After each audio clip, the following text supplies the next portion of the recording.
हरि ओम तत्सत्। श्रीमते रामचंद्राय नमः।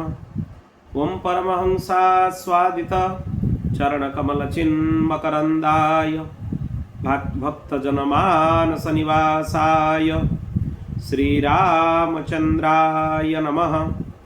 वागीशायस्य वदने लक्ष्मीर्यस्य च वक्षसि यस्यास्ते हृदये संवित् तं नृसिंहमहं भजे। विश्वसर्ग विसर्गादि नवलक्षणलक्षितं श्रीकृष्णाख्यं परं धामं जगद्धाम नमामि तत्। श्रीसीतानाथसमारम्भं श्रीरामानन्दार्यमध्यमम् अस्मदाचार्यपर्यन्तं वन्दे श्रीगुरुपरम्पराम्। श्रीरामः शरणं समस्तजगतं रामं विना का गति। रामेण प्रतिहन्यते कलिमलं रामाय कार्यं नमः। रामत्रस्यति कालभीमभुजगो रामस्य सर्वं वशे। रामे भक्तिरखण्डिता भवतु मे श्रीरामतो मेवाश्रयः। श्रीराम जय जय राम। श्रीराम जय जय राम। श्रीराम जय जय राम। श्रीराम जय जय राम। श्रीराम जय जय राम। श्रीराम जय जय राम। बोलो भक्तवत्सल भगवान की। श्री सीतारामचंद्र भगवान की। श्रीमद् आदिकाव्य वाल्मीकि रामायण की जय जय। श्री सीताराम।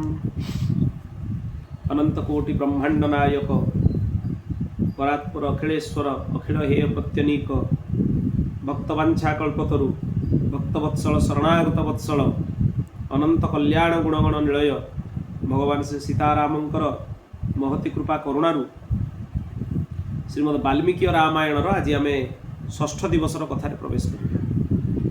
एथिरे आज आम बालकांडर द्वितीय सर्गरु कथा प्रारंभ करिया। विगत पर्याय आम प्रथम सर्ग शुणिथिलु जहां मूल रामायण बोली कह जाए, जो 100 श्लोक 7 श्लोक संपूर्ण राम कथार बीज से दे दिया।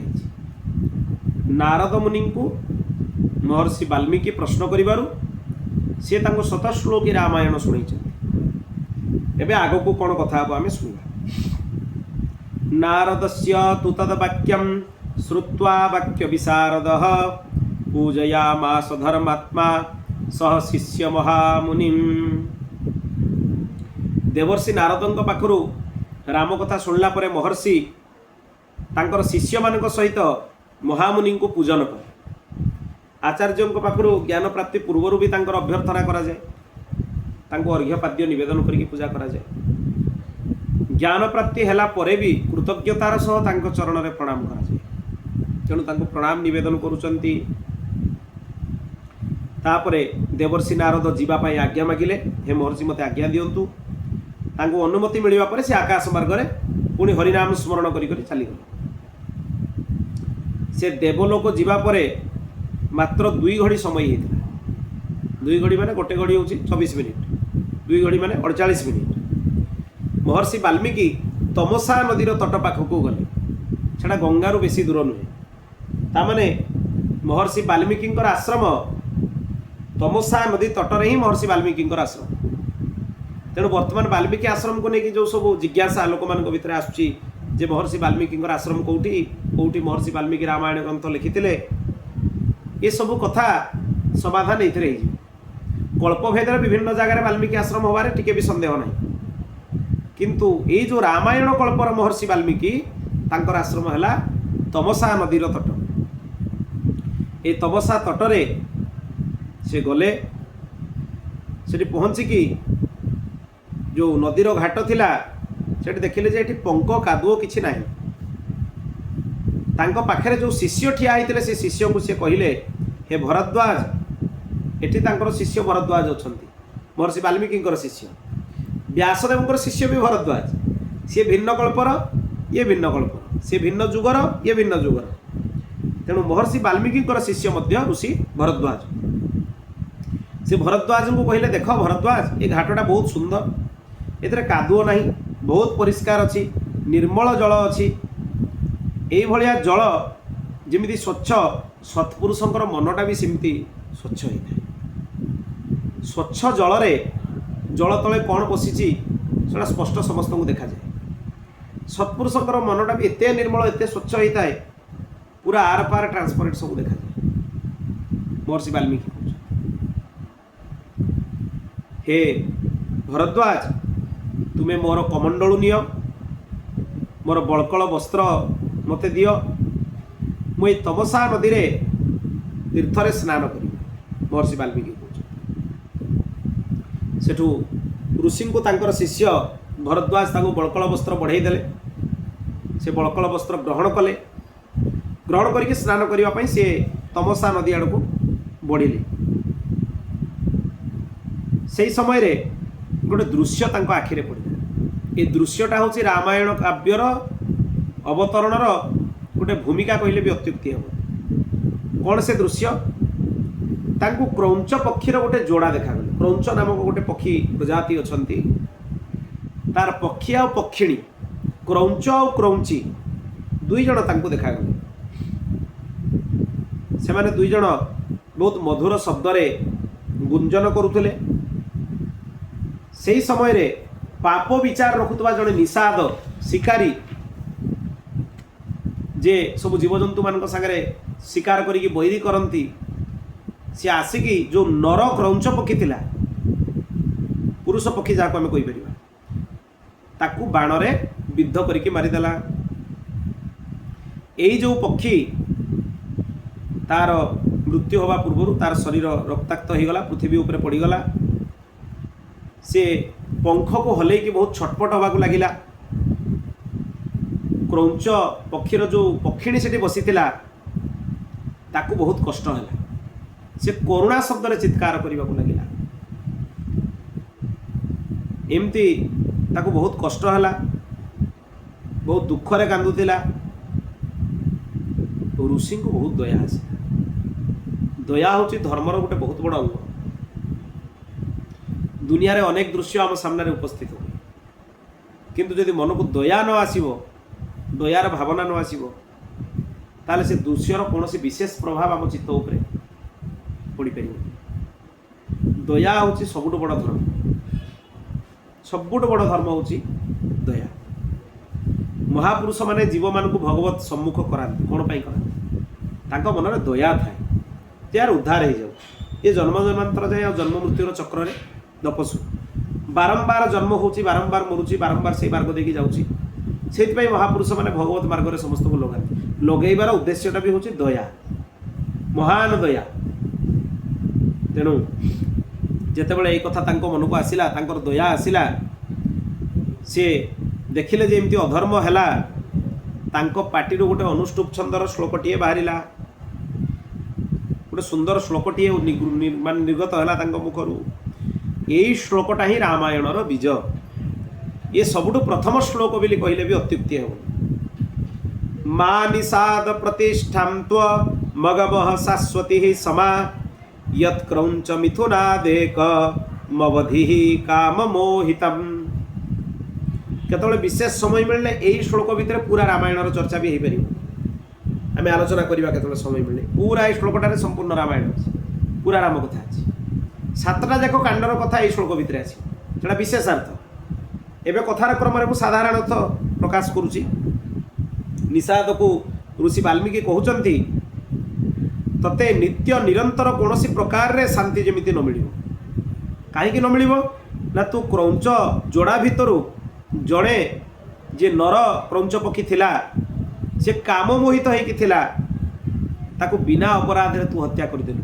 तेणु हे निषाद, तते शांति केबे भी मिल, तते सुख केबे भी मिल, प्रतिष्ठा केबे भी मिल। ये प्रतिष्ठाटा को गोटे प्रकार रे शांति सहित ही तुलना कराई। लौकिक प्रतिष्ठा नुहे, पद प्रतिष्ठा नुहे, शांति भी गोटे बहुत बड़ प्रतिष्ठा। तेणु एमती पार्टी बाहरिला, प्रथम करके पार्टी बाहरिला। सी जो विचार कले, मन में चिंता है जे ये कौन मुझे कहीदेली, मो पार्टी कौन गोटे बाहरी गला। गोटे विचित्र श्लोक बाहरी गला एक मन को आसवा क्षणी से गोटे निश्चय रे पहुँचले आ शिष्य को कहले यही जो मो वाक्य बाहरिला ना मो मुखर जो वाक्य बाहरिला ये चारिटा चरण रे निबद्ध होती अच्छी। ए श्लोक रे चारिटा चरण अच्छी। यार प्रत्येक चरण रे 8-8टा अक्षर अच्छी। अनुष्टुपर लक्षण तथा या वीणा रे भी लय रे गा जाई परिवो। मा निषाद प्रतिष्ठां त्वा मगमः शाश्वती समाः यत्क्रौञ्च मिथुनादेक मवधिः काममोहितम्। वीणा रे भी या गा जाई परिवो, स्वर रे गा जाई परिवो। अनुष्टुप छंदर श्लोक गुड़ा को बढ़िया गा जाई पारे, बहुत सुंदर गा जाए। ये श्लोक छंदरे आबद्ध, ये काव्य स्वरूप। एक कथा शुणिकी भरद्वाज को बहुत प्रसन्नता है। सी कहले हाँ आपण पार्टी जो श्लोक बाहरी श्लोक रूप में बाहरी ये बहुत विशेष अटे, ये साधारण नुहे, यार बहुत गूढ़ अर्थ अच्छी। एमती घटनाटे घटीगला। तापरे से तीर्थरे विधिपूर्वक स्नान करिकी ऋषि से आश्रम को फेरी आसिले। भरद्वाज जलरे भरा होता कलश को गुरुदेव पछरे पछरे धरिकी चली चली चली चली गुरुंकर अनुगमन कले। शिष्य सह आश्रम रे पहुँचिकी ऋषि वाल्मीकि आसन उपरे बसिले, विभिन्न प्रकार कथा कहवाक लगिले, किंतु तांकर मूल ध्यान से श्लोकटारे थिला। जो गोटे विचित्र श्लोक आपे आपे मो मुखर निर्गत होगा। ये विशेष श्लोक। आजगाम ततो ब्रह्मा लोककर्ता स्वयं प्रभु चतुर्मुख महातेजा द्रष्टुम तम मुनिपुंगवम। एतिकी समय भितर चतुर्मुख भगवान ब्रह्मा आसिक सेठी पहुँची गले वाल्मीकि आश्रम रे। आगे नारद आसते तापर आसिक पहुँचले ब्रह्मा। ब्रह्मांकर आगमन दुई थर होइछि। दीटा इतिहास ग्रंथ लिखा आगु ब्रह्मांकर आगमन होइछि। जेतेबेले महाभारत ग्रंथ लिखिबार समय आसिला, व्यासदेव मनरे महाभारत घटना स्फुरण होतुला। ब्रह्मा आसिक आश्रम रे पहुँचे। ब्रह्मा तांको कहले जे आपण जो काव्यर रचना मने मने करूचंती ये महाकाव्य हबो आ इतिहास ग्रंथ भितर पंचम वेद स्वरूप हम। सेठी भी आसिक ब्रह्मा आशीर्वाद देकी गले।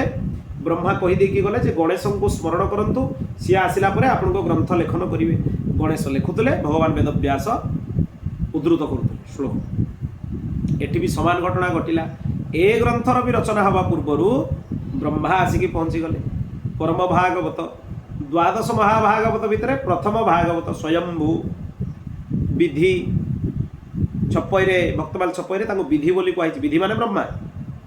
तुलसीदास जी गोटे पदरे अच्छी ना रामचंद्र को भगवान को कहते सी विधि ही विधिता हरि ही हरिता शिव ही शिवता जोदई।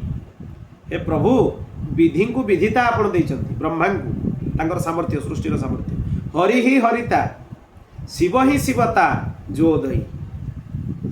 बहुत सुंदर तुलसीदास जी विनय पत्रिकार स्तुति कर। से समय सहसा महर्षि वाल्मीकि आसन उठिकी ठिया हेले। से मन इंद्रिय को बसरे रखिकी चुपचाप किछि क्षण पर्यंत किछि कहिलेनी। तापरे भगवान ब्रह्मा को से पाद्य अर्घ्य आसन निवेदन करिकी स्तुति कले, पूजन कले, विधिवत प्रणाम कले, तांकर कुशल समाचार भी पचारिले। तापरे भगवान ब्रह्मा वाल्मीकि को कहले आपण भी आसन ग्रहण करंतु, बसंतु। सेठू ऋषि तांको आज्ञा पाई आसन में बसिले। से समय रे भी ब्रह्मा सामने बसचंती, किंतु ऋषिंकर मन से क्रौंच पक्षीर घटना आड़ को बारंबार जाऊे जे कौन घटना हो गला मो सामने, कौन श्लोक मो मुखर बाहरी गला। से समय रे यही सब चिंतन करू करू क्रौंच पक्षी एवं ताको बध करिथिबा निषाद सब कथा भाबू भाबू से जो श्लोक कही से श्लोकटा ब्रह्मा सामने दोहरेले। माने आउ थे कहीदेले मा निषाद प्रतिष्ठां त्व मगमः शाश्वती समाः यत्क्रौंच मिथुनादेक मवधि काम मोहितम। ए श्लोकटा को दोहरेइले या जप करती बहुत जन गुरु मंत्र कहीं ना एथरे संपूर्ण राम कथार विजयी आपको देखिले एटा वाक्य भली श्लोकटीए भली लगुच यार विशेषार्थ देखिले संपूर्ण राम कथा ही राम कथार मूल ये तेणु जिते माने श्लोकटा को ब्रह्मा शुणिले से समय रे तांको पुणी चिंतार सी बुड़ी गले पुणी ध्यान हो गला तांको महर्षि वाल्मीकि को ये श्लोक पाठ रे ध्यान हो जाउछि ये श्लोकर अत्यधिक सामर्थ्य जनकर मन जदि बहुत विचलित होउछि भगवान को उपासना रे मन लागुनी सी श्लोकटा को बारंबार आवृत्ति करबा उचित मन आपे भगवान को पाखे चरण रे लागि जिवो बहुत महिमा या तापरे ब्रह्मा तांकर मनस्थिति को बुझिकी हसिले आ कहिले हे महर्षि तुम मुहरु जो छंदबद्ध श्लोक बाहरी तुम्हें ए विषय रे अन्यथा विचार करनी मोर संकल्प अथवा प्रेरणा ही तुम मुखरु ए बाणी बाहरी ब्रह्मा कहीदे तांको प्रेरणा एठी ब्रह्मांकर वाल्मीकिर एकभूत हवा कथाटा सिद्ध हो जाउछि संकल्प कले ब्रह्मा श्लोक बाहरिला कांको मुखरु वाल्मीकि तामाने संकल्प करिथिबा ब्रह्मा आ श्लोक उच्चारण करिथिबा वाल्मीकि ए दुई जण अभिन्न स्पष्ट सिद्ध होछि अभिन्न भिन्नतार प्रश्न उठुनी वाल्मीकि होचंती भगवान ब्रह्मांकर ही अवतार आ रामायण महाकाव्य होछि वेद मानकर अवतार आ वेद वेद्य परम ब्रह्म भगवान रामचंद्र होचंती वेद वेद्य परम ब्रह्म महाविष्णु आदि नारायण जितेबले भगवान अवतार हुए श्री तांको सहित आसती भगवती लक्ष्मी रूप में हूँ श्रीकृष्ण अवतार रे भगवती रुक्मिणी रूप में हूँ जगत जननी माँ भगवती राधाराणी रूप में हूँ जगत जननी माँ जानकी श्री रही शेषनाग रे शेषनाग को छाड़ी भगवान आस शेषनाग साक्षात आदिशेष हो पारती बा बलराम हो पारती बा लक्ष्मण हो पारती बा चैतन्य महाप्रभु समय नित्यानंद महाप्रभु श्री तांको भितर थी दुई हो गले तृतीय है वेद वेदंकर भी अवतरण हुए भगवान अवतार जो पूर्ण रूप से भगवान अवतरित होती वेद भी से अवतरित हो जो राम अवतार रे आसती वेद समूह आदि काव्य रामायण रूप से अवतरित होती कृष्णावतार रे भगवान आसिले श्रीमद भागवत स्वरूप महाभारत स्वरूप वेद माने अवतरित वेद मूर्ति तेणु एतिकी जन भगवान सागर सब आसवे श्री शेष वेद ये तीन जन भगवान आसला मैंने आसवे बोलो भक्तवत्सल भगवान की जय रामस्य चरितं कृत्स्नं कुरु त्वं ऋषिसत्तम धर्मात्मानो भगवतो लोके रामस्य धीमतः वृत्तं कथय धीरस्य यथा ते नारदाच्छ्रुतम्। हे मुनिश्रेष्ठ तुम्हें भगवान रामंकर संपूर्ण चरित्र को वर्णना कर विस्तृत भाव में वर्णना कर परम बुद्धिमान भगवान राम संसार सबुठ बड़ धर्मात्मा सबुठ बड़ धीर पुरुष तांकर संपूर्ण चरित्र अनुकरणीय संपूर्ण चरित्र तुम्हें नारदों मुखर जहाँ जहाँ शुणीच मूल रामायण रूप से सब चरित्र को तुम्हें चित्रण कर यथावत चित्रण कर तापर गोटे बहुत सुंदर आशीर्वाद भी देले रहस्यम च प्रकाशम च यद वृत्तम तस्य धीमतः रामस्य सह सौमित्रे राक्षसानं च सर्वसः वैदेह्याश्चैव यद वृत्तम प्रकाशम यदि वारः तच्चप्य विदितं सर्वं विदितं ते भविष्यति। हे बुद्धिमान महर्षि वाल्मीकि भगवान रामंकर जो सबू गुप्त वृत्तांत बा प्रकट वृत्तांत अच्छी जहाँ चरित्र जोटा जना अच्छी बा जोटा जना नहीं रहस्य लक्ष्मण सीता राक्षस मानक सह संपूर्ण गुप्त प्रकट चरित्र जहाँ जहाँ अच्छी तुमको अज्ञात हेले भी तुमको ये सब ज्ञात हो ब्रह्मा तांको आशीर्वाद दे ब्रह्मांकर कृपारू तांको भगवान रामंकर गुप्त चरित्र प्रकट चरित्र सब ज्ञात हुए सब जन ये भी समाधि भाषा जमी श्रीमद् भागवत भी समाधि भाषा भगवान वेदव्यासंकर ये भी हूँ समाधि भाषा समाधि भाषार ग्रंथ ये नित्य अनादि अपौरुषेय ग्रंथ या बिल्कुल भाविया कथा नुहे जड़े ऋषि जड़े लिखिदी काव्यटी ये अनादि अपौरुषेय वेद रामायण रूप से अवतरित होती तेणु आमे कहूना ऋषय मंत्र द्रष्टार ऋषि माने मंत्र को दर्शन करती जो ऋषि जो मंत्र को दर्शन करती से मंत्र ऋषि कह जाए ये रामायण मध्य से महर्षि वाल्मीकि को तांकर ध्यान रे जो भाव में दर्शन है समाधि भाषा से भाव में रामायण को क्रमशः सी लेखि लेखि गले ये हूँ मूल कथा यही काव्य कौन सी भी कथा तुम मिथ्या हबनी ब्रह्मा कहीदेले नते बागनृता काव्ये कच्चिदत्र भविष्यति गुरु राम कथां पुण्यां श्लोकबद्धां मनोरमां तेणु हे वाल्मीकि तुम्हें रामंकर पवित्र मनोरम कथा को श्लोकबद्ध करके लेखा आरंभ कर या पूर्वर वेद हूँ अनादि अपौरुषेय ये ग्रंथ पूर्वर आउ किसी लेखा ही ना प्रथम लेखा से आदि काव्य बोली कहगला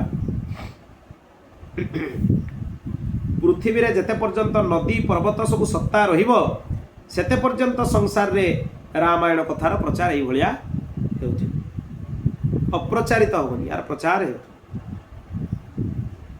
जेबे पर्यंत तुमर तैयारी हेतिबा लेखा हेतिबा राम कथा ए लोक रे प्रचार हबो सेते पर्यंत तुम्हें इच्छा अनुसार ऊर्ध्वलोक हो अधलोक हो मो लोक हो तुम्हें सर्वत्र निवास करिवो तापर जेते पर्यंत वाल्मीकि रामायण कथा मर्त्य लोक रे अछि मूल वाल्मीकि रामायण कथा महर्षि वाल्मीकि मध्य अछि तेणु महर्षि वाल्मीकि काहा ऊपर अनुग्रह करिबा कृपा करिबा एथिरे संदेह होबार किछि नाही कि विस्मय होबार भी किछि नाही अधिकारी जीव मानक एबे भी व्यास वाल्मीकि उभय कृपा कर नारद आदि ऋषि माने बड़ बड़ सिद्ध माने मध्य एबे भी कृपा कर किंतु तापाई विशेष आचरण युक्त होइतिबा दरकार बा किछि नथिले भी माने हरि कृपा भगवत कृपा गुरु कृपा थिबा दरकार तेणु एमाने समय समय रे जो जीव मानक जोटी मार्गदर्शन दरकार हुए एमाने आसिकी मार्गदर्शन कर अधिकारी जीव मानक जो माने भगवत भजन रे लागिबा पई तार्किक मानक नुहे जो तर्क दृष्टि चाहते मु नारदंकर दर्शन करी देखिपारे माने अंगूर न खाई पारे खटा देखिपारे माने नारद ना देखिपारे माने व्यास ना देखार दृष्टिकोण तैयारी नाहांती कथा कहवा उचित से अच्छा अधिकारी जीव मानक एवं भी दर्शन दौरान साधारण उपदेश अनेक कृतार्थ कर तेणु ये हूँ ये रामायण रे ही तार संकेत दे दिया वाल्मीकि रामायण तापर एतिक कहीकि ब्रह्मा अंतर्ध्यान हो गले ब्रह्मा गला परे शिष्य मान सहित वाल्मीकि को भी बहुत आश्चर्य है जे कौन घटना हो गला सकाल सकाल नारद मुनि आसिक पहुँचले गोटे दिन भर घटना ये नारद आसिक संपूर्ण राम कथा शत श्लोकी शुणई देकी गले तापर 2 घड़ी पर तमसा नदी तटक स्नान करने गले विचित्र दृश्य उपस्थित है विचित्र श्लोकटे मंत्र स्वरूप प्रकट है पुणी से श्लोक प्रकट है भगवान ब्रह्मांकर आगमन है ब्रह्मा भी आसिक आशीर्वाद दे गले तुम्हें राम कथा लेख तुम कथा मिथ्या हेनी तुम्हें जहाँ लिख समाधि बाणी रे गुप्त प्रकट सब कथा तुमको ज्ञान हो सब विस्मय सूचक घटना गोटे गोटे घटीगला तापर शिष्य मान सागर प्रसन्न होगी यही श्लोकटा को बारंबार गान करने को लगिले जहाँ को हरि कथार बोध होनी अनेक चेष्टा कला पर भी ये श्लोकटा को बारंबार पाठ करवा आपे हरि कथा बोध हो समस्ते अधिकारी ये श्लोक समस्ते अधिकारी समस्ते जो मानकर वेदाधिकार नहीं वेदर विशेष अधिकार पाई विशेष संस्कार आवश्यकता प्रथमतः ब्राह्मण क्षत्रिय वैश्य वर्ण रही दरकार विधिवत समय यज्ञोपवीत संस्कार होता दरकार त्रिसंध्या करुवा दरकार गायत्री विधिवत जप करुवा दरकार ताले कि वेदर अधिकार तेणु वेदाधिकार समस्त नुहे तेणु ये किंतु रामायण ग्रंथ ये समस्त जो गूढ़ तत्व गुड़ाक गूढ़ रहस्य गुड़ाक वेदर प्रकाश कराई से गूढ़ तत्व रहस्य सब रामायण भितर अच्छी प्रकाश होगी तेणु ये सर्वजन आदृत या समस्ते पाठ करें आम शुणी भी गत पर्याय ब्राह्मण शुणिले कौन हम पाठ कले कौन हम, क्षत्रिय पढ़ले कौन हम, शूद्र पढ़ले कौन हम, वैश्य पढ़ले कौन हम, समस्त यार फलश्रुति अच्छे समस्ते पढ़ा उचित। तापर ये जो वाक्यर गान ऋषि करथिले धीरे धीरे ताकू पाठ करी करी ये गोटे श्लोक स्वरूप हो गला, मंत्र स्वरूप हो गला भी कहले अत्युक्ति हेबनी। तांको मनरे आसिला जे रामायण काव्यर रचना मु करी लिखिबी रामायण काव्य। सेठू रामायण रामचंद्र भगवान चरित्र को सी 1000 श्लोक युक्त महाकाव्यर रचना कले। सेटा प्रकृत में 1000 मान कौन 1000 श्लोक एमती अर्थ करवा उचित। 1000 होती श्लोक अनुसार किंतु एटा साधारण 1000 नुहे, यार अर्थ बुझा उचित जे 1000 श्लोक रहिला। रामंकर उदार चरित्र वर्णना है। प्रकृत में तो महर्षि वाल्मीकि जो रामायण लिखिं केते श्लोक जानी चरित्रम रघुनाथस्य शतकोटि प्रविस्तरम एकैकमक्षरम पुंसा महापातक नाशनम। रामायण शतकोटि प्रविस्तरम 100 कोटी रामायण लिखिं महर्षि वाल्मीकि। केते गुप्त अच्छे और केते प्रकट अच्छी, केते रामायण ता भीतर लुप्त भी हो गलानी। 4टा रामायण महर्षि वाल्मीकि अच्छी कहूली पूर्व। गोटे हूँ आदि काव्य वाल्मीकि रामायण बोली आम जहाँ कहे, विचित्र रामायण, जोग वशिष्ठ रामायण। जोग वशिष्ठटा भगवान रामचंद्र वशिष्ठ मुनि सहित ज्ञान चर्चा, से उपनिषदटा जो मान उपनिषद अधिकार नहीं से जोग वशिष्ठ पढ़ी होगा किसी दरकार नहीं। सब उपनिषद वेद्य तत्व गुड़ाक जोग वशिष्ठ भितर कहुई, सब गुड़ा कहुई विशेष ग्रंथ से। आउ गोटे होगला आनंद रामायण। आनंद रामायण में बहुत गुप्त गुप्त रहस्य सब कहुई। क्रमशः आम जा महर्षि वाल्मीकि गोटे गोटे ग्रंथ क्रमशः आम जा। ये आदि काव्य विधिवत श्लोक क्रमशः पूर्ण हो सारापर आम जो कथा करुचे प्रत्येक श्लोकर क्रम अच्छी। गोटे भी श्लोक आम ए छाड़ू क्रमशः सब गुड़ा श्लोकर आलोचना करूँ। तेणु पूरा संपूर्ण 24,000 श्लोकर चर्चा हो सारापर ग्रंथ पूर्ण हो सारापर जिते दिन लगे तापर आम महर्षि वाल्मीकि अन्य कृति मान अवलोकन करवा, तार आनंद ग्रहण करवा। महर्षि भगवान वेदव्यास गोटे रामायण लिखिं आध्यात्म रामायण। व्यासदेव रचित रामायण से भी सप्तकांड माने रामंकर चरित्र पूरा अच्छी। आध्यात्म रामायण तार आकार टे छोट किंतु सी भी गोटे बहुत विशेष रामायण, विशिष्ट रामायण। भगवान वाल्मीकि रामायण उपर भगवान वेदव्यास भाष्य अच्छी, किंतु से भाष्य बर्तमान प्रकट है ना, लोक अप्रकट हो। भगवान वेदव्यास वाल्मीकि रामायण दृष्टांत ग्रंथ मानक तेणु केते महान ग्रंथ चिंता करवा दरकार। यार महात्म्य स्कंद पुराण लिखिं केते विशेष ग्रंथ ये। तेणु सी भगवान रामंकर चरित्र को प्रतिपादन कले।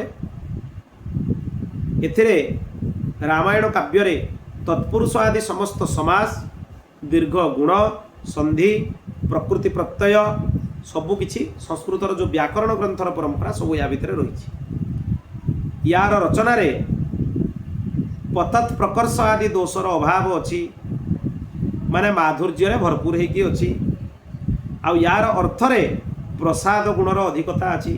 प्रसादस्तु प्रसन्नता, जे प्रसन्नता प्रदान करिवो से होची प्रसाद, आ जे प्रसन्नता प्रदान न करिवो से हला विषाद। तेणु प्रसादस्तु प्रसन्नता। प्रसादे सर्व दुःखानां हानिरस्य पजायते, प्रसन्न चेतसो ह्यासु बुद्धि पर्यावतिष्ठति।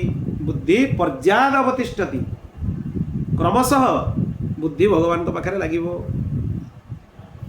तेणु संपूर्ण शास्त्रीय पद्धति रे ही ग्रंथर रचना होती। तेणु ये भगवान रामंकर चरित्र को रावण बधर प्रसंग को ध्यान देकी शुणा उचित। ये द्वितीय सर्ग पूरा है। तृतीय सर्ग रे कौन वर्णना करुँच महर्षि कौ कौ विषय या भितर अच्छी रामायण ताको संक्षेप रे वर्णना करेंगे ऋषि। से कौन कहते शुणा।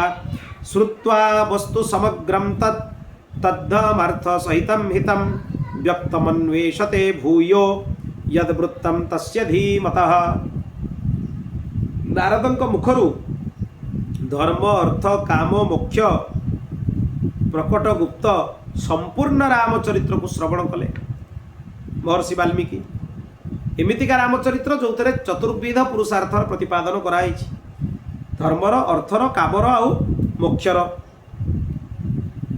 यही जो रामचरित्र ये हूँ तार प्रधान कथावस्तु।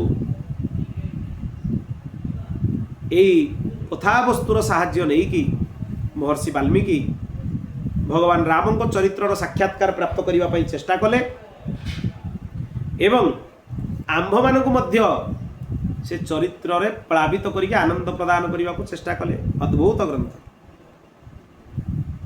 जी विधि से विधिपूर्वक कुशर आसन उपरे बसिले, विधिवत आचमन कले, प्राणायाम कले, समाधि रे रामंकर चरित्र को अनुसंधान करने को लगिले। ये गोटे बहुत सुंदर कथाटी अच्छे। श्री रामानुज संप्रदाय रे जो द्वय मंत्र अच्छी, श्रीमद नारायण चरण शरणं प्रपद्ये श्रीमते नारायणाय नमः, बा रामानंद संप्रदाय रे जो द्वय मंत्र अच्छी, श्रीमद रामचंद्र चरण शरणं प्रपद्ये श्रीमते रामचंद्राय नमः। ये जो द्वय मंत्र एगुड़ा अनुसंधान मंत्र। प्रकृत में संप्रदाय रे एगुड़ा को मुख्य मंत्र कह जाए। मूल मंत्र तो अच्छी जाप्य मंत्र, एगुड़ा जाप्य नुहे, एगुड़ा अनुसंधान मंत्र। माने दिन राति अहरह भगवत चिंतन कला बेले एगुड़ा को अनुसंधान करवा उचित। ये द्वय मंत्र विस्तार है रामायण भाग। माने रामायण चिंतन जदि करा जाए ताले द्वय मंत्र भाष्यर चिंतन करागला बोली बुझी जिबा उचित। मंत्रार्थ प्रकरण में मु विस्तार रे आलोचना करी। ये द्वय मंत्र अर्थ कौन भगवान जगतगुरु आद्य रामानंदाचार्य भगवान तांकर वैष्णव मताब्ज भास्कर ग्रंथ रे विस्तार रे या विषय वर्णना करिसें। किंतु तारी विस्तार हो रामायण महाकाव्य। ये द्वय मंत्र ही भाष्य जोड़ा मुख्य अनुसंधान करिवार मंत्र। ये मंत्र गुड़ाक बहुत पूर्वर समस्त को देइथिले भगवान नारायण, किंतु लुप्त हो गला। भगवती महालक्ष्मी को देइथिले, अर्जुन को रणभूमि रे देइथिले, किंतु से माने आ परंपरा आगु को बढ़ेले। द्वय मंत्र हो, अष्टाक्षर मंत्र हो, बा माने शरणागति मंत्र हो, चरम मंत्र जोटा सर्वधर्मान परित्यज्य, पुणी परंपरा को बढ़ाइबा पई भगवान आउथरे कलिजुग रे तांकर विस्तार आरंभ कले। पुणी ये तीनटा मंत्र प्रकट है। श्री रामानुज संप्रदाय रे तीनटा मंत्र से दीक्षा प्रदान करा जाए। अष्टाक्षर नारायण मंत्र, द्वयक्षर द्वय मंत्र, मंत्र द्वय बोली भी ताकू कहा जाए। आ रहा चरम मंत्र। श्री रामानंद संप्रदाय रे मध्य से बड़ी परंपरा। षडाक्षर राम मंत्र राज, द्वय मंत्र, चरम मंत्र। आ सब विशेष कथा है रामानंद संप्रदाय चरम मंत्रटा वाल्मीकि रामायण मंत्र। समुद्र पाखे भगवान जो संकल्प करुँच सकृदेव प्रपन्नाय तवास्मिति च जाचते अभयं सर्वभूतेभ्य ददाम्ये तद्व्रतं मम। सब समस्त को अभय प्रदान करिवार व्रत धारण करुँच भगवान। सी भी यही ग्रंथ भितर आसी। श्रीमद भगवत गीतारू गोटे मंत्र आसी, श्रीमद वाल्मीकि रामायण गोटे मंत्र आसी, बहुत विशेष मंत्र। तेणु राम लक्ष्मण सीता भी राज्ञा दशरथेन च सौभार्येण स्वराष्ट्रेण जत प्राप्यम तत्र तत्त्वतः। श्री राम लक्ष्मण सीता तथा राज्य राणी मानक सहित राजा दशरथ सहित संबंध रखिथिबा जेते कथा हसिबा कहिबा चलिबा राज्य पालन करिबा जेते चेष्टा महर्षि वाल्मीकि तांको जोग धर्म बल रे साक्षात्कार करिनेले, दर्शन करिनेले। लीलार श्रवण केतेबेले सिद्ध हुए जानिछ। जेतेबेले लीलारे आमे जहाँ जहाँ शुणुचु सेगुड़ार दर्शन हवा आरंभ हो माने भगवान चरित्र आमे जेमती जेमती शुणुचु आखि बंद करदेले समाधिस्थ होइकि से सब गुड़ा लीला गुड़ार दर्शन हवा आरंभ स्पष्ट देखा जीवा आरंभ हो। आ सेटा अत्यधिक चित्त शुद्ध होला पर जाइकि हो। सत्संग बारंबार शुणु शुणु शुणु शुणु शुणु शुणु क्रमिक जदि प्रत्येक दिन नित्य दिन नियम पूर्वक सत्संग शुणा जीव शुणु शुणु एमती गोटे स्थिति आसीबो जेतेबेले अंतकरण अत्यंत पवित्र हो जीव आपे हो। साधन रे होबनी कोनोसी सांसारिक साधन नै होबनी, हरि कथा शुणी शुणी हो, भगवत कथा शुणी शुणी हो। तेणु आपको शुणी शुणी शुणी शुणी गोटे स्थिति आसीबो जेतेबेले संपूर्ण हृदय कमल पवित्र हो जीव, अंतकरण निर्मल हो जीव। सेही निर्मल अंतकरण भितर रामचरित्रर प्रकाश दर्शन हवा आरंभ हो जीव। सत्य प्रतिज्ञ भगवान राम लक्ष्मण सीता सहित वनवास रे थिबा समय जो जो लीला कले ताहा भी तांकु दर्शन हो गला। अयोध्यार लीला दर्शन है, ता भितर बालकांड अयोध्या कांड हो गला। सब वनवास लीला दर्शन है, तामाने को कांड है, अरण्य कांड है, जोगर आश्रय नहीं कि महर्षि पूर्व घटना सबको देखिले सी जमी हाथ में रखाई अँलाटा को आम प्रत्यक्ष देखिपुचे ये गोटे अँला कोड़ी आनिक रखी दिया देखी हम करा मलकवत हस्ता मलकवत वेदांतर उदाहरण दि जाए एठी भी सही कथा कहुई ये सब जिनिस सी हाथ उपर रखि अँला भाया देखिले पाणा बा मलकम यथा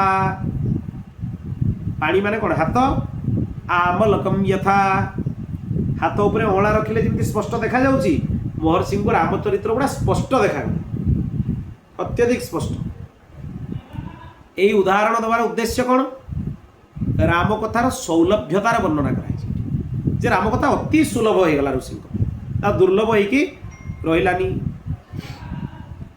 समस्त मन को प्रिय लगुवा भगवान रामंकर संपूर्ण चरित्र समाधि द्वारा यथार्थ रूप से निरीक्षण करी जेमती देखिले महर्षि सेमती निरीक्षण करिकी से ताको महाकाव्य रूप देवाई चेष्टा कले महाकाव्य रूप में लिखापी चेष्टा कले महात्मा नारद जमती पूर्वर वर्णना करथिले सेही क्रम ही वाल्मीकि भगवान रामंकर रामायण काव्यर निर्माण कले जमिति समुद्र होची सबु रत्नर निधि सबु मूल्यवान रत्न समुद्र भितर थाए ठीक सेमिति महाकाव्य रामायण गुण अलंकार ध्वनि आदि बहुत रत्न मानकर भंडार या भितर भी खजाना रत्न भर्ती होकर रही खाली एतिकी नुहे ये संपूर्ण श्रुति मानकर सारभूत अर्थ माने वेदार्थ वेदर जो गहन अर्थ को कई बुझी पारंतिनी रामायण द्वारा से अर्थ सब स्पष्ट हो सहित ये बहुत कर्णप्रिय धर्म अर्थ काम मोक्षर वर्णना कराई रामंकर जन्म तांकर महान पराक्रम तांकर सर्वानुकूलता लोकप्रियता क्षमा सौम्य भाव सत्यशीलता सबु कथा महर्षि वाल्मीकि आ भितर वर्णना कर सब गुड़ा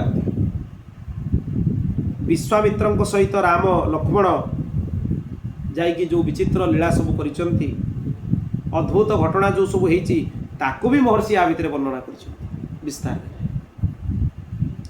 मिथिला रे भगवान राम जाइकी जो धनुभंग कले जनकनंदिनी सीता उर्मिला आदि विवाहर प्रसंग ताहा भी एथिरे चित्रण कराई स्पष्ट भाव में चित्रण कराई श्री राम परशुराम संवाद दशरथ नंदन रामंकर गुण तांकर अभिषेक कैकेयींकर दुष्टता राज्याभिषेक विघ्न तांकर वनवास दशरथंकर शोक विलाप परलोक गमन प्रजा मानक भितरे विषाद ता सहित वनवास को प्रभु जीवा प्रजा मानक मार्ग में छाड़ा निषाद राज गुहंक सहित जाइकी साक्षात्कार हवा से सुमंत को अयोध्या को फेरई दबा आदि घटना मध्य सी दर्शन कले जहाँ जहाँ शुणईले नारद जो क्रम शुणी भगवान गंगा नदी पार होगी जीवा भरद्वाज मुनि दर्शन करवा पुणी आउ थे राम कथा चलती दी थर संक्षिप्त राम कथा अच्छी आम गोटे थर देखुचु कि आउ गोटे थर ऋषि निजे कहते कौन कौन लिखिं एटा को रामायण ग्रंथर अनुक्रमणिका कहले भी अत्युक्ति हेनी उपक्रम भरद्वाज मुनि तांकर आज्ञा नहीं कि चित्रकूट को जीवा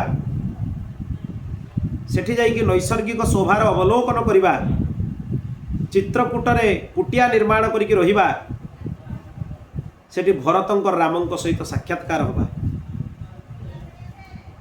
सेठी भरतंकर रामं को फेरई आनिबा पई चेष्टा करिबा ता सहित रामंक द्वारा पिता को जलांजलि दबा भरतंक द्वारा अयोध्यार राजसिंहासन रे रामंकर पादुकार अभिषेक करिबा नंदीग्राम रे भरत निवास करिबा भगवान राम दंडकारण्य रे जाइकी रहिबा तांको द्वारा विराध राक्षसर वध हवा एवं सरभंग मुनिंकर दर्शन करिबा सरभंग मुनि स्तुति करिसंती भगवान को सेठी तांकर दर्शन करिबा सुतीक्षणंकर आगमन हवा अनुसया ऋषि माने अत्रिया अनुसयांकर दर्शन पाइबा सीता को अनुसया किसी पतिव्रता धर्म विषय बुझेले ये सब घटना भी उल्लेख कले। अगस्त्य ऋषि दर्शन मिलवा तांको द्वारा दिव्य वैष्णव धनु प्रदान करवा शूर्पणखार आगमन हवा राम को आज्ञारे लक्ष्मण ताको विरूप करवा माने नाक कान छेदन करवा भगवान राम को द्वारा खर दूषण त्रिशिरा आदि वध हवा शूर्पणखा ताको उत्तेजित करिक रावण राम पाखरु प्रतिशोध नवा इच्छा आसिकी मारीच को माया मृग रूप में सजेकी भगवती जानकी विदेह राजनंदिनी अपहरण करवा भगवान राम द्वारा मारीचर वध सीता रघुनंदन विलाप रावण द्वारा रुद्रराज जटायुर वध राम लक्ष्मण कबंध सहित भेट ता सहित पंपा सरोवर देखिबा एवं सेठी सबरी माता पाखक जावा तांको द्वारा दिया फलमूल को ग्रहण करवा सबरी फलमूल निवेदन कर लिखाई वाल्मीकि रामायण अनुसार आ सबरी होउचंती महातपश्चारिणी से कथा भी वर्णना है मूल रामायण में आम शुणु ता सहित सीता प्रलाप करवा पंपा सरोवर निकट में हनुमान सहित साक्षात्कार होगा राम लक्ष्मण को हनुमान ऋष्यमुख पर्वत को नहीं आसवा सुग्रीव सहित तांकर भेट हवा तांको निज बलर विश्वास दबा भगवान राम सप्तताल भेदन करके विश्वास देले तांको सागरे मित्रता स्थापन करवा ता सहित सुग्रीव सहित बालीर युद्ध भगवान राम द्वारा बालीर विनाश तापर सुग्रीव को राज्य समर्पण निजर पति बाली पाई तारांकर विलाप शरत काल सीता को खोजापी सुग्रीव प्रतिज्ञा करवा वर्षा दिन में माल्यवान पर्वत प्रश्रवण नामक शिखर में भगवान रामचंद्र निवास करने कथा रघुकुल सिंह भगवान रामंकर सीता को न खोजारू सुग्रीव प्रति क्रोध प्रदर्शन करवा सुग्रीव भूलीगले ना राज्य में उन्मत्त होगी से भूलीगले जो कथा देते तापरे सुग्रीव द्वारा सीता को खोजापी बानर सेनार संग्रह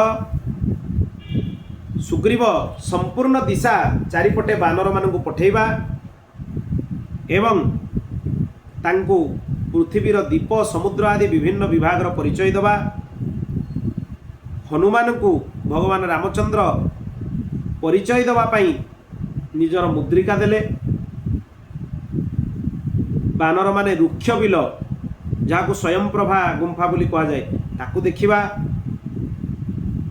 सेठी प्राणत्याग से अनशन कले जे आम जदि सीता को खोजी न पारिबा ताले एठी प्राणत्याग करवा नले गला माने सुग्रीव कहिसथि हमको दंड देबे संपाति सहित तांकर भेट हवा समुद्र लंघन पाई हनुमान महेंद्र पर्वत उपरे चढ़िबा समुद्र लंघन करवा समुद्र कहिबारु मेनाकंकर दर्शन करवा राक्षसी माननको जो सिंहिका राक्षसी थिला छाया ग्रहण करि नउतला समस्तंकर से छाया ग्रहिणी सिंहिका को देखिबा ताको निधन करवा लंकार जो मूल पर्वत जहाँ उपरे लंका अच्छी त्रिकूट पर्वत ताको कहा जाए से त्रिकूट पर्वत को देखिबा रात्रि समय रे लंका भितर हनुमान प्रवेश करवा एका थिबा कारणरू निज कर्तव्यर विचार करवा रावणर मद्यपान स्थान को जीवा अंतपुरी रे जाकि स्त्री मानक गहन रे ताको देखिबा से जाकि देखुतले ना भगवती जानकी काले एठी अछंती कि देखिले भगवती जानकी सेठी नांती अंतपुर भितर किंतु रावण को देखा पाइले से नारी मान गण में रावण शुई पुष्पक विमान को निरीक्षण कले हनुमान अशोक वाटिका को तापरे गले से जाकि सीता को दर्शन कले सीता को मुद्रिका देले वार्तालाप कले राक्षसी माने सीता को किमती गाड़ी दौले ताकू देखा त्रिजटा आसिकी गोटे अशुभ सूचक स्वप्नर संकेत प्रदान कले बानर गोटे आसिकी चारिआडे निआं लगे देछि नष्ट कर देछि सब उजाड़ी देछि बण जेते अरण्य सब अच्छी ताकू नष्ट करदबा सूचना सी देले ସେଇଠୁ ସୀତା ଭଗବତୀ ଜାନକୀ ହନୁମାନଙ୍କୁ ନିଜର ଚୂଡ଼ାମଣି ପ୍ରଦାନ କଲେ। ହନୁମାନ ଅଶୋକ ବାଟିକାରେ ବିଭିନ୍ନ ବୃକ୍ଷକୁ ନଷ୍ଟ କରିଦେଲେ। ଆଉ ରାକ୍ଷସମାନେ ଏପଟ ସେପଟ ହେଇକି ଦୌଡ଼ିବା ଆରମ୍ଭ କଲେ। ରାବଣର ସେବକମାନଙ୍କର ହନୁମାନ ଯେତେବେଳେ ଯାଇକି ତାଙ୍କ ଉପରେ ମାନେ ଆକ୍ରମଣ କରନ୍ତି, ସେବକମାନଙ୍କୁ ଅନେକ ସେବକଙ୍କୁ ବଧ କରିଦେଲେ ହନୁମାନ। ତାର ବଡ଼ ପୁଅ ଅକ୍ଷୟ କୁମାରକୁ ମଧ୍ୟ ବଧ କରିଦେଲେ ହନୁମାନ। ତାପରେ ସିଏ ବନ୍ଦୀରେ ନିଜେ ଜାଣିକି ବନ୍ଧା ହେଇଗଲେ। ଏ ମୂର୍ଖମାନେ ତାଙ୍କୁ ବ୍ରହ୍ମାସ୍ତ୍ରରେ ବାନ୍ଧିଲା ପରେ ଦୌଡ଼ିରେ ବାନ୍ଧିଲେ, ବ୍ରହ୍ମାସ୍ତ୍ର ଉଭେଇଗଲା। ତାପରେ ହନୁମାନ ସମ୍ପୂର୍ଣ୍ଣ ଲଙ୍କାରେ ଅଗ୍ନିର ତାଣ୍ଡବ କରିଦେଲେ। ଆଉ ପବନଙ୍କର ଗଣ ହେଲା 49 ପବନ କୁହାଯାଏ। 49 ପ୍ରକାର ପବନ ଏକାଥରେ ପ୍ରବାହିତ ହେବାକୁ ଲାଗିଲା। ଅଗ୍ନିକୁ ଯଦି ପବନ ମିଳିଗଲା ସେ ଆହୁରି ବିସ୍ତାରରେ ଲାଗିଯିବ ଚାରିଆଡ଼େ। ସମ୍ପୂର୍ଣ୍ଣ ଲଙ୍କା ଦଗ୍ଧ ହେଇଗଲା। ତାପରେ ଫେରିକି ପୁଣି ସମୁଦ୍ରକୁ ଉଲ୍ଲଂଘନ କଲେ। ବାନରମାନେ ମଧୁବନରେ ଆସିକି ମଧୁପାନ କଲେ। ଭଗବାନଙ୍କୁ ହନୁମାନ ଯାଇକି ଆଶ୍ୱାସନା ଦେଲେ। ମାତା ସୀତା ଦେଇଥିବା ଚୂଡ଼ାମଣି ବି ଭଗବାନଙ୍କୁ ଦେଲେ। ସେନା ସହିତ ସୁଗ୍ରୀବଙ୍କ ସହିତ ଶ୍ରୀରାମ ଲଙ୍କା ଯାତ୍ରା କରିବା ବେଳକୁ ସମୁଦ୍ର ତଟରେ ଯାଇକି ପହଞ୍ଚିଲେ। ସମୁଦ୍ରଙ୍କ ସହିତ ସାକ୍ଷାତକାର ହେଲା। ସମୁଦ୍ର ତାଙ୍କୁ କହିଲେ ଯେ ନଳ ଏଠି ସମୁଦ୍ର ଉପରେ ସେତୁ ନିର୍ମାଣ କରନ୍ତୁ। ତାଙ୍କର ବିଶେଷ ବରଦାନ ଅଛି। ତାଙ୍କୁ ସେତୁ ତିଆରି କରିବାର ବିଦ୍ୟା ବି ଜଣା। ସେଇ ସେତୁ ଉପରେ ବାନର ସେନା ପାର ହେଲେ। ତାପରେ ଲଙ୍କାକୁ ଯାଇକି ଚାରିଆଡ଼ୁ ଘେରିଦେଲେ। ବିଭୀଷଣଙ୍କ ସହିତ ଶ୍ରୀରାମଙ୍କର ମୈତ୍ରୀ ସମ୍ବନ୍ଧ ହେଲା ସମୁଦ୍ର ତଟରେ। ସେଠୁ ରାବଣ ବଧ ପାଇଁ ସବୁ ଉପାୟ ବିଭୀଷଣ ବତେଇ ଦେଲେ ଭଗବାନ। କୁମ୍ଭକର୍ଣ୍ଣର ନିଧନ ହେଲା, ମେଘନାଦ ବଧ ହେଲା, ରାବଣର ମଧ୍ୟ ବିନାଶ ହେଲା। ଭଗବତୀ ଜାନକୀଙ୍କୁ ଏମାନେ ପୁଣି ପ୍ରାପ୍ତ ହେଲେ। ଶତ୍ରୁନଗରୀ ଲଙ୍କାରେ ବିଭୀଷଣଙ୍କର ଅଭିଷେକ ହେଲା। ପୁଷ୍ପକ ବିମାନକୁ ଅବଲୋକନ କରିକି ତାଙ୍କର ଦଳବଳ ସହିତ ଅଯୋଧ୍ୟା ପାଇଁ ଭଗବାନ ପ୍ରସ୍ଥାନ କଲେ। ଭରଦ୍ୱାଜ ମୁନିଙ୍କ ସହିତ ସାକ୍ଷାତକାର ହେଲା। ହନୁମାନଙ୍କୁ ଦୂତ କରିକି ପଠେଇଲେ, ଭରତଙ୍କ ସହିତ ଦେଖା ହେଲା। ତାପରେ ଫେରିକି ଭଗବାନଙ୍କର ରାଜ୍ୟାଭିଷେକ ଉତ୍ସବ ହେଲା। ବାନର ସେନାକୁ ଭଗବାନ ବିଦାୟ ଦେଲେ। ତାପରେ ନିଜର ରାଷ୍ଟ୍ର ପ୍ରଜାମାନଙ୍କୁ ପ୍ରସନ୍ନ ରଖିଲେ। ରାମରାଜ୍ୟର ବର୍ଣ୍ଣନା ହେଲା। ତାପରେ ବିଦେହରାଜ ନନ୍ଦିନୀ ସୀତାଙ୍କୁ ବନରେ ତ୍ୟାଗ କରିଦେଲେ। ଏଇ ଯେଉଁ ଘଟଣା ଉପରେ ଆଜିକାଲିକାର କଥାବାଚକ ମାନେ ପ୍ରଶ୍ନ ଉଠାଉଛନ୍ତି ଯେ ଉତ୍ତରକାଣ୍ଡଟା ହେଲା ରାମାୟଣର ପ୍ରକ୍ଷିପ୍ତ ଭାଗ। ବିଲକୁଲ ପ୍ରକ୍ଷିପ୍ତ ଭାଗ ନୁହେଁ। ବାଳକାଣ୍ଡରେ ବି ସେ ଲୀଳାର ସଂକେତ କରାହେଇଛି। ଭଗବତୀ ଜାନକୀଙ୍କୁ ତ୍ୟାଗ କରିବା। ଆଉ ଜାନକୀଙ୍କୁ ତ୍ୟାଗ କରିବା ଭିତରେ କୌଣସି ଧର୍ମର ହାନି ହେଉନି। ଏଠି ଭଗବାନଙ୍କର ପାରତନ୍ତ୍ରତା ଗୁଣର ପ୍ରକାଶ ହେଉଛି। ମହାପୁରୁଷମାନେ ୟା ଭିତରେ ବି ଭଗବତ ପାରତନ୍ତ୍ରର ଅନୁସନ୍ଧାନ କରିଛନ୍ତି ବ୍ୟାଖ୍ୟାକାର ମାନେ, ଭୂଷଣ ଟୀକାକାର ଆଦି ଟୀକାକାର ମାନେ ମଧ୍ୟ। ତେଣୁ ଆମେ ତାର ଦର୍ଶନ ନ କରିପାରି ଯେ ଜୀବ ହେଉଛି ଭଗବାନଙ୍କର ପାରତନ୍ତ୍ର। ଭଗବତ ପାରତନ୍ତ୍ରତାକୁ ଭଗବତୀ ଜାନକୀ ଏଠି ପ୍ରଦର୍ଶନ କରିଛନ୍ତି ବନଗମନ ଲୀଳାରେ। ୟାକୁ ଦର୍ଶନ କଲେ ଦୋଷ ଦୃଷ୍ଟି ବି ହେବନି, ଭଗବତ କୃପା ବି ମିଳିବ। ଏଗୁଡ଼ା କୌଣସି ପ୍ରକ୍ଷିପ୍ତ ନୁହେଁ। ସମ୍ପୂର୍ଣ୍ଣ ରାମାୟଣ ଯଥାବତ୍ ପ୍ରତିଷ୍ଠିତ। ପ୍ରକ୍ଷିପ୍ତର ଭୂତ ଆଜିକାଲି ଲୋକଙ୍କ ମୁଣ୍ଡରେ ଚଢ଼ିଛି, ଆଉ କିଛି ନୁହେଁ। ଯଥାବତ୍ ଗ୍ରନ୍ଥକୁ ପଢ଼ି ନପାରି ବୁଝି ନପାରି ପ୍ରକ୍ଷିପ୍ତ ବାଦ ଗୋଟେ ନୂଆ ବାହାରିଛି। ଉତ୍ତର ରାମଚରିତ ମଧ୍ୟ ସମ୍ପୂର୍ଣ୍ଣ ସତ୍ୟ। ଭଗବାନ ଜଗତଗୁରୁ ଆଦ୍ୟ ରାମାନନ୍ଦାଚାର୍ଯ୍ୟ ଭଗବାନ ତାଙ୍କର ବ୍ରହ୍ମସୂତ୍ର ଭାଷ୍ୟରେ, ଆନନ୍ଦ ଭାଷ୍ୟରେ ଉତ୍ତରକାଣ୍ଡର ଅନେକ ଶ୍ଳୋକର ଉଦାହରଣ ଉଦ୍ଧୃତ କରିଛନ୍ତି। ତେଣୁ କାଳ୍ପନିକ ଘଟଣା କିଛି ବି ନୁହେଁ, ଏସବୁ ହେଉଛି ସତ୍ୟ। ଭଗବାନ ବିଦେହରାଜ ନନ୍ଦିନୀ ସୀତାଙ୍କୁ ତ୍ୟାଗ କରିବା ଆଦି ସମସ୍ତ ବୃତ୍ତାନ୍ତ ଯେଉଁ ଭବିଷ୍ୟ ଚରିତ୍ର ସବୁ ଥିଲା ତାକୁ ବି ମହର୍ଷି ବାଲ୍ମୀକି ଏ କାବ୍ୟରେ ଅଙ୍କିତ କଲେ। ତାମାନେ ଏଇ ଘଟଣା ଗୁଡ଼ା ହେଇନଥିଲା। ଭଗବାନ ଲଙ୍କାରୁ ଫେରି ଆସିଥିଲେ, ସିଂହାସନ ଆରୂଢ଼ ହେଇଯାଇଥିଲେ, କିନ୍ତୁ ବାକି ସବୁ ଲୀଳା ବାକି ଥିଲା। ପ୍ରକୃତରେ ସତ୍ୟ ଘଟଣା ଆମେ ଜାଣିବା ଉଚିତ।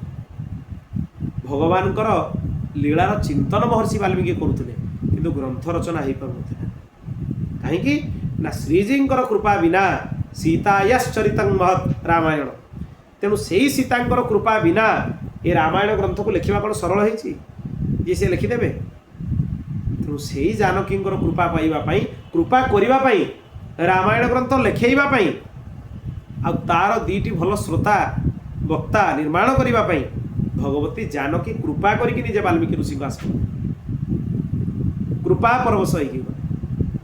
ଏ ଯେଉଁ ଗ୍ରନ୍ଥ ଆମ ପାଖରେ ଆଜି ଉପଲବ୍ଧ ଭଗବତୀ ଜାନକୀଙ୍କର ଦ୍ୱିତୀୟ ବାର ବନଗମନ ହେବା ଯୋଗୁଁ ହିଁ ଏ ଗ୍ରନ୍ଥ ଆମକୁ ଉପଲବ୍ଧ। ତାଙ୍କର ବିନା କରୁଣାରେ ମହର୍ଷି ଏ କାବ୍ୟର ରଚନା କରିପାରିନଥାନ୍ତେ। ତାଙ୍କର ପ୍ରତ୍ୟକ୍ଷ ସନ୍ନିଧିରେ ଏ ଗ୍ରନ୍ଥ ରଚନା କରାଯାଇଛି। ତାମାନେ ଗ୍ରନ୍ଥର ସତ୍ୟତା ଉପରେ ଆଉ ସନ୍ଦେହ କେହି କରିବାର ନାହିଁ।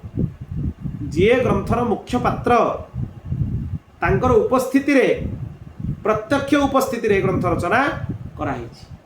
ତେଣୁ ଭଗବତୀ ଶ୍ରୀଙ୍କର ଯେତେ ପର୍ଯ୍ୟନ୍ତ କୃପା ନ ହେଇଛି, ପ୍ରତ୍ୟକ୍ଷ କୃପା, ଏ ଗ୍ରନ୍ଥ ଭିତରେ ପ୍ରବେଶ ମଧ୍ୟ ହେଇପାରେ ନାହିଁ। ବୋଲ ଭକ୍ତବତ୍ସଲ ଭଗବାନ କି ଜୟ। ଏଠି ତୃତୀୟ ସର୍ଗର କଥା ପୂର୍ଣ୍ଣ ହେଲା। या परवर्ती पर्याय आमे शुणा ए रामायण काव्य को केमिति महर्षि निर्माण कले, लवकुश को केमिति पढ़ेले, लवकुश या केमिति गान कले, मुनि मानक भितर गान कले, भगवान रामों दरबार रे जाके गान करके शुणेले। ये सब घटना भी आम शुणा। वाल्मीकि रामायण अत्यंत प्रामाणिक, सब रामायण प्रामाणिक कल्पभेद, ये सब रामायण मानकर बीज रामायण। कहीं भगवान राम प्रत्यक्ष निज परिषद वर्गों सह राम कथा को बसिकी दरबार रे शुणी। पुणी केमितिका सीतांकर चरित्र शुणिकी भगवान रामंकर हृदय द्रवीभूत हो गई। सिंहासन ओह्लई आसिकी, सिंहासन पर बसी कथा शुणा कथा नुहे, भगवान राम सिंहासन ओह्लई आसिकी परिषद वर्गों भितर तले बसिकी कथा शुणी। शुणा आम आगे को आस केमिति शुणुले, अश्रुपूर्ण नयन शुणुले भगवान कहीं ना रामायण काव्य तांकर चरित्र नुहे, सीताया चरित्र। भगवती सीतांकर ये निर्मल चरित्र, महनीय चरित्र। तेणु यथावती यथाशक्ति श्री सद्गुरुदेव भगवान कृपारू आग को आम चतुर्थ स्वर्ग यह सब दिव्य प्रसंग शुणिक राम कथा भितर प्रवेश करवा। आज कथा प्रसंग को भगवान रघुनंदन चरण में विराम करुच्ची। श्री सीतारामचंद्रार्पणमस्तु। सीताराम हनुमान सीताराम हनुमान सीताराम हनुमान सीताराम हनुमान सीताराम हनुमान सीताराम हनुमान सीताराम हनुमान सीताराम हनुमान। ओम पूर्णमदः पूर्णमिदं पूर्णात् पूर्णमुदच्यते पूर्णस्य पूर्णमादाय पूर्णमेवावशिष्यते। हरिः ओम शांति शांति शांति।